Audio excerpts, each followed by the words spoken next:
Florida. Nobody. I was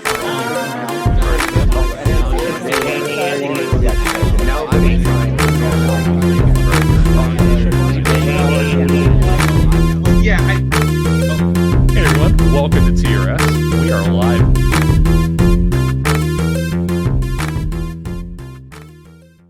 Marley Someone, which I wish I could see. Can you tell me about Marley Someone? It is just everything I read about it is amazing, and I'm sad I can't watch it. I can send you a link. I'll send you my private link. Please do. I would love to see it. But tell us about it, because I want to hear it from you. Like, you wrote this. This is your creation.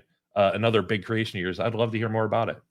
Yeah, it was definitely my baby. You know, it was the first film, like feature film, that I wrote, and it was obviously loosely based on my life and my experiences as a, you know, mixed race woman of color, trying to be a creative, trying to be an actor in Sydney, and facing some of that, you know, just the casual racism and sexism that you can find in the industry, and trying to fight through all of that and discover your own voice, your own agency, and to be able to, I guess, make a life and a career and make your own dreams come true. So that was essentially the story there, and why it meant so much to me. Yeah, thank you for writing it, and thank you for sending me that link. I do want to see it. This is the one thing I dislike about this show sometimes, is there's so many shorts or stuff in the circuit that we can't see yet, or, you know, I can't find. And then I come into this. This is clearly a very important thing for you, and it's a big piece of the puzzle of who Ildiko is. And I came into this interview like, well, that's the one I really wanted to see the most. And but that happens every time. Like, there's so many great projects out there that I unfortunately aren't always easily accessible. So yeah, especially in that kind of low budget indie scene, you know, it's really hard to give these amazing, you know, works life and longevity, because, you know, you do the festival circuit, and then sometimes, like, that's the end of it, unless, you know, you might put it up on YouTube or something like that. Right. But if it doesn't get picked up, then that's the end. You know, only a few people get to see it at the festivals. Well, I count myself fortunate that you're letting me see it, so thank you. Ildiko, you have been writing your whole career, or most of it from what I can tell, and now you're working on Virgin River, which is killing it. It's doing fantastic. You were brought in after the show got 100% on Rotten Tomatoes, which says a lot about you, what they think of your writing, to bring you in when they're on top. They're just, you know, they trusted you. You did an episode last season, correct? Or is yes, it season 5? Season 5, and this is a big deal. I need to know, like, how. I've always thought, like, watching a show that I like, because I like writing too. I'm just not confident enough to submit anything. How do you go from did you like the show and you wanted to write for it and you went out of your way to do it, or were you sending out, I want to write for shows I like? How did you end up with this job is what I need to know. Yeah, it was kind of serendipitous, actually. Like, I'd seen the show pop up a lot on Netflix, and I was kind of curious. I was like, oh, I'm intrigued. What's this new show that they're sort of promoting a lot? And actually, they were, for season 4, needing a new script and clearance coordinator. So someone had put my name forward for that. I did an interview, got the job, you know, worked very closely with the writers and the showrunner, worked with them a little bit in the writer's room, worked on set in production and the shoot. And then from there, thankfully, like, it was a very supportive environment. They seemed to like, you know, what I had to offer. And so season 5, I got offered to write my first script. And then season 6, I got offered the staff writer position. So yeah, I'm very happy with how everything turned out on that show. It's a dream come true. I can't imagine just the thrill of just like, yeah, we want you, and then we want you to write an episode. The lives of these characters are in your hands. And I'm sure the showrunner will push back if you do anything too crazy, or outside of the Bible or whatever. But you get to change the universe that these people live in, and that's a lot of trust. And I mean, obviously you've earned it. So would a person generally want to watch every episode of a series before they start writing for or going out to work on writing type jobs for the show? I think it's always helpful. Like, for you know, if you watch the episodes, you get an understanding for the voice, you get an understanding for the arc of the series so far and the characters. So yeah, when I interviewed, I watched as many episodes as I could, and when I started working, I made sure I'd watched the whole season. I think I've seen the whole show like 3 or 4 times now. So Well, now yeah, you're you could looking for the probably little call me bits a to. yeah, you could call me a fan now, for sure. But yeah, no, Oh, I really enjoyed the show. I think the reason why it's so popular and why it has such a strong fan base is that it does have something for everyone, and it has a lot of heart, and it's that comfort watch. I think people are really drawn into that, and then it has like all these cool, cliffhangers that make you want more. So yeah, I love it, and yeah, I've just had a really good time working with everyone on the show. It feels like a family as well. It feels like being in Virgin River. nice. So your first time on set was a certain experience of learning. What was your first time in a writer's room like that, like for a series? Yeah, well, when I started officially as a writer in season 5, um, it was great. The challenge was that because, well, actually, yeah, season 5, because of COVID, everyone was sort of on Zoom or virtual, so we were all just like squares on a screen, which was great because I was the only one based in Vancouver. Everyone else is down in LA. But yeah, basically, we just work really collaboratively. We've got our showrunner, guiding us through, leading the way. And yeah, we work really well together on all the episodes. We pitch ideas, we pitch stories for each of the characters, and then you get your script and you go off and write it and get your notes and your feedback and keep chipping away at it until shooting and then editing, and then it's out into the world. So the person who pitches the idea, did they automatically become the writer, or is it like, but I think Bob would write this better, or I think Susan has an interesting take in these Yeah, types of episodes? I think it depends. I think ultimately it's the showrunner who will assign the scripts to us. So I think, Okay. we basically really are just working collaboratively as a team, as a writer's room for the whole season. And then I think the showrunner goes, you know what? Yeah, I think Nathaniel has a really good grasp of this episode, or this episode's about, something to do with relationship advice. So I think he's got, really great experience in that, and will bring something to it. So yeah, I think the showrunner is just looking at what each of our sort of strengths are, or what we've pitched for that episode, and tries to work to all of our strengths, I think.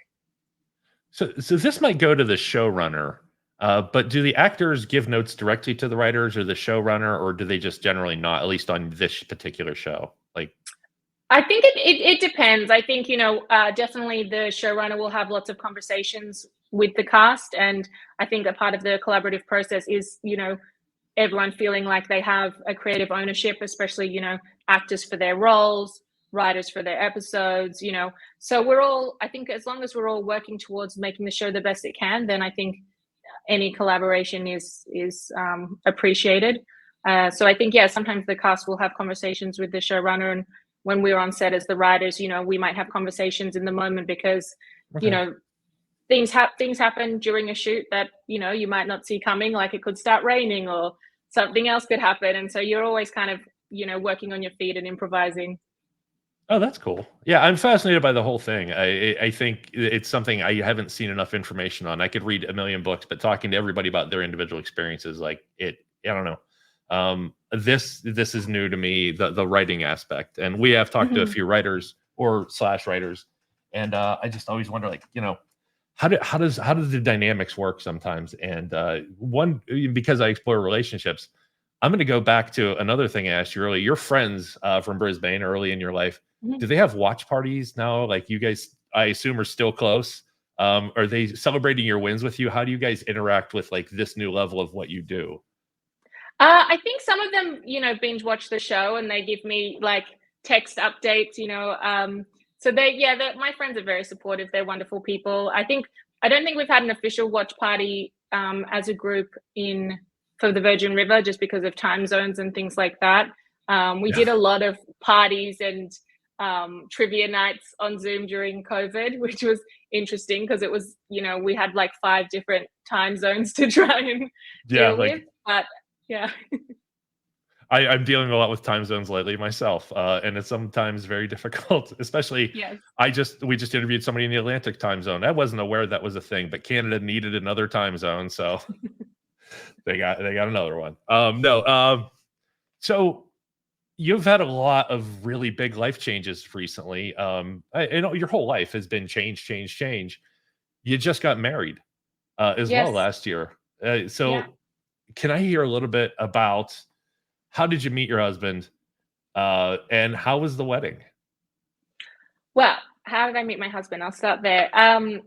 We were both pity invites to a New Year's Eve weekend away in the Blue Mountains in New South Wales. So we both got, a random Facebook message from, someone who's a friend, but not like that close of a friend to do a weekend away. So I was like, oh, do I want to go? Yeah, might as well. And we met and we hit it off. And, at that point I was moving to Canada. So I was like, oh, well, this isn't going to be a thing, and yeah, we just like hung out a lot. I invited him to my very big birthday bash that I had because I was doing a sort of adult pantomime show at the Old Fitz Theatre in Sydney, and we sold out the theatre. We packed out the bar. Everyone came for this birthday party / show, and so he thought he was getting invited and he was very special, and then realized there was like over 100 people there. So that was fun for him. And you're gonna write that into something someday, aren't you? Yeah, definitely. It's definitely a rom-com for sure. So then I said, I'm moving to Canada, and he said, let's give this a go, and he moved a year later. So we've been enjoying our Canadian lifestyle. He works in theatre. And then our wedding was very special. We got married in the Hunter Valley in New South Wales, which is basically wine country, on this lovely kind of estate. And we made it very personal to us. So the celebrant speech was written sort of almost like a rom-com of our love story. And we sang Love Shack with the band, which is our karaoke song. We had two of our friends. I do that song as well. Yeah, it's a great one. I always have to do the there's 8 words that I sing total, but that's my part. They pull me out of the audience to come do it. Oh, amazing. Well, there you go. I do it well. But yeah, we should have hired you. You should. No. I've actually retired, but they'll bring me back. They never let you go. So I love the fact that it was personal and it wasn't a standard. We are gathered here today. I've performed a few weddings because why not? You can legally here. And one of my favorite weddings, I actually wrote the entire I don't know what the speech is called, but I wrote it based on movie and song quotes entirely. Very recognizable. Amazing. So it started off with, we're gathered today. I started with the Princess Bride bit and went straight into Prince, and that means forever, and that's a mighty long time, but I'm here to tell you. So I love the fact that you had fun with it, and those are always the best weddings to be at, I think, as well, whenever it's non-standard and it's personal and it's about those two and those two looking at each other, and it's not even about you necessarily being there, it's about those two with each other, and I love that. So you guys are obviously very connected, but you work on like within 3 different national borders often. How does the travel like impact you guys as a couple? It's got to be tough. You did a year apart, I guess, right? Yeah, we did a year apart when we first started dating, basically. So hopefully we can survive anything. But I think you got it. Yeah, so far so good, honestly. Like my husband's actually in Calgary right now, opening a production of Shakespeare's As You Like It to Beatles songs. So he's a sound designer on that. Yeah, it's a fantastic show. I've seen it like 3 times.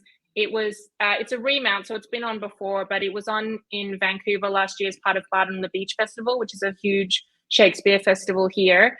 And then he took it down to DC, Washington, DC. I came and visited for a weekend. But yeah, I can't go to Calgary this time because I'm working on Virgin River, and also it sounded like it was too cold. So I just thought I'd give it a miss. Noped right the hell out of there. Yeah, no, I've avoided places because they're cold as well. I'm not going to lie. It's tough, but advice we give on this show during the advice shows is that long distance relationships can work. And we've actually got some really good tips and tricks from people, including my favorite tip for long distance was they would both order food from the same like fast food restaurant, have it delivered, and have dinner together on cam. So it wasn't just talking, how are you doing? It's like, oh, this is really good. And I love that idea. So that's one of the great things to get about the show. But yeah. Well, actually, the funny thing is when we were long distance and he was still in Australia and I was in Canada, we used to cook together. So we'd be like, okay, what are we having for dinner? We'll have a spaghetti bolognese. But the funny part was he was making it for breakfast and I was making it for dinner. So that time difference has to be very, very difficult. Yeah. Just like, good morning, goodbye. Yeah. Going to bed. Yeah, I think if we ever interview somebody in Australia, it's going to be one of those very, very, very weird nights for us or mornings. Yeah. So, but hey, I'm worth it. Anybody in Australia want to come on our show? Let me know. Yeah. I